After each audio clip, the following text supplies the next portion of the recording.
Mapagpalang araw mga Lods. Ayan, it's another day uli at another tutorial ang ituturo ko sa inyo kung paano i-check kung monetize ka na ni Facebook.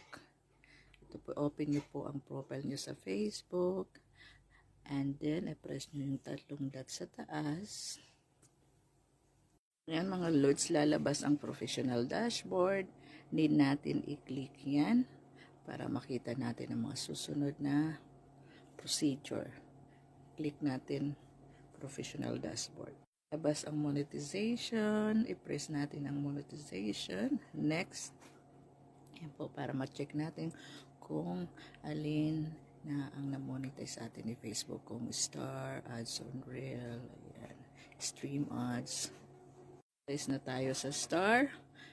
Ayan, na-set up ko na siya. Sa aking previous video, pinakita ko sa inyo kung paano mag-set up para sa atin na earning sa Star. Dahil wala pang nagbibigay sa akin ng Star, kaya zero pa rin yan.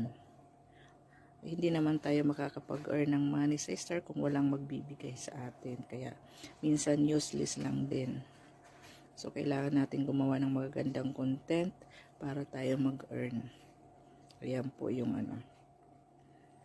sikreto daw. Pero ako wala pa, di ko pa naranasan.